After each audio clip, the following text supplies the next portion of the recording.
अस्सलाम वालेकुम students, professor Aamir Afzal English academic writing के साथ आपके सामने।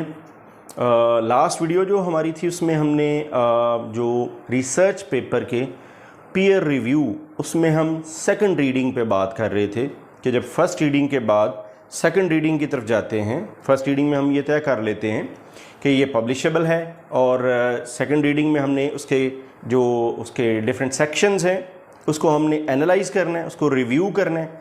तो उस रिव्यू पे हम बात कर रहे थे जिसमें हमने उसके कुछ पॉइंट्स डिस्कस किए थे। दो बड़े पॉइंट्स हमने डिस्कस किए थे उसमें हमने डिस्कस किया था इंट्रोडक्शन और उसके बाद मेथड्स एंड मटेरियल्स डिस्कस किए थे। आज हम तीसरे पॉइंट से शुरू करते हैं, बड़ा इंपॉर्टेंट पॉइंट है। यानी जब आप सेकंड रीडिंग करें अपने रिसर्च पेपर के रिव्यू की, तो उसमें आप कौन सी चीज़ें कैसे चेक करेंगे। तीसरी जो इम्पॉर्टेंट चीज़ आपने उसमें चेक करनी एज अ रिव्यूअर वो है रिजल्ट्स एंड डिस्कशन। बड़ा इंपॉर्टेंट है, ये एक बड़ा ही कोहेरेंट आपका स्टोरी होनी चाहिए। It should be a coherent section जिसमें सब कुछ वेल नेट हो, सारे सवालों का जवाब आपको यहाँ मिलना है। हुआ क्या इशू था, रिजॉल्व हुआ ये नहीं हुआ, क्या डिस्कवर हुआ, कंफर्म हुआ या कंफर्म नहीं हुआ।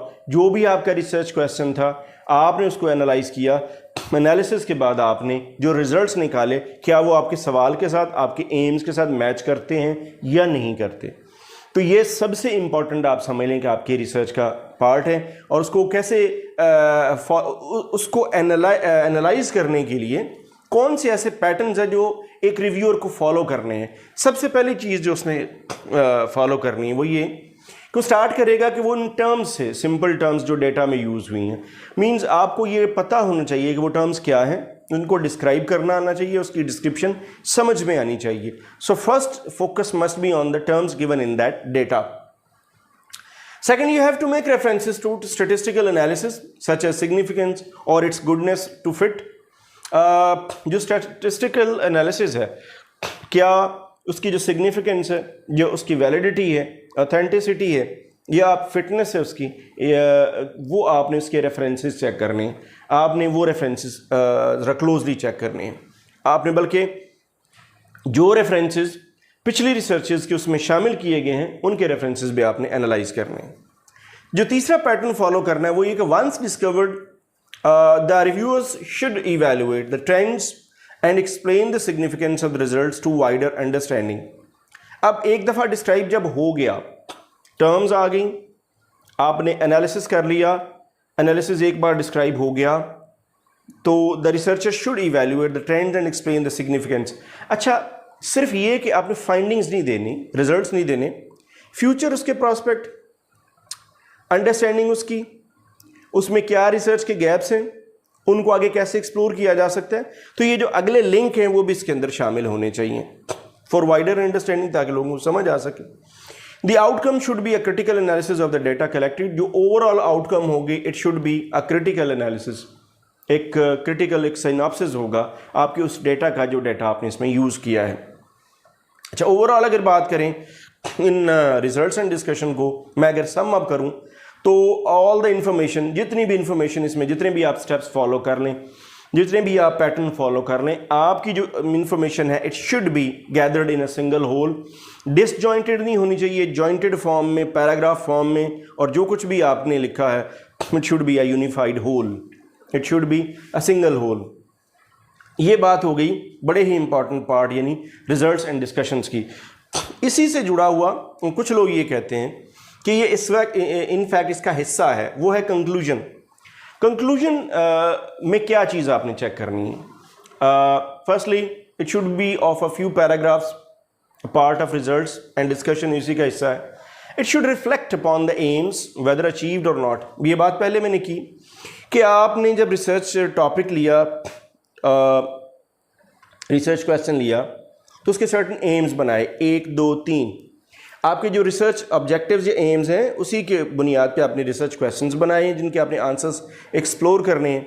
तो रिजल्ट्स में या कंक्लूजन में आपने ये चेक करना है कि क्या उन एम्स के जवाब मिले, क्या वो एम्स अचीव हुए। और आखिरी जो चीज़ उसमें चेक करनी है कंक्लूजन में, you have to ensure the evidence based results वो नहीं होने चाहिए कि जिनकी जो इनअप्रोप्रिएट हों और which are not based on the available data, which was prescribed for that research.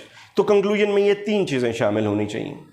Conclusion के बाद आप 5वें पॉइंट पे आ जाएं जो एक रिव्यूअर देखेगा, that is the information gathered. Information जो गैदर की गई रिसर्च के लिए, उसमें आपके पास इमेजेस हैं, पिक्स हैं, पिक्स आप कह लें कि आपके पास तस्वीरें हैं, आपके पास इमेजेस हैं, ग्राफ्स हैं, डेटा टेबल्स हैं।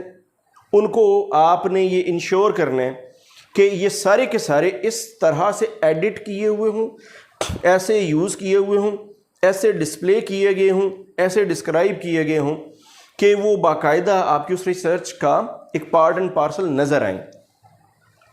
ये क्या जो ये सारे जो इंफॉर्मेशन है थ्रू इमेजेस एंड ग्राफ्स, वो क्या करेगी? द रिजल्ट्स, इनकी बुनियाद पे चेक क्या करना है कि जो रिजल्ट्स हैं उसमें कोई एरर ना हो। The result should be plausible.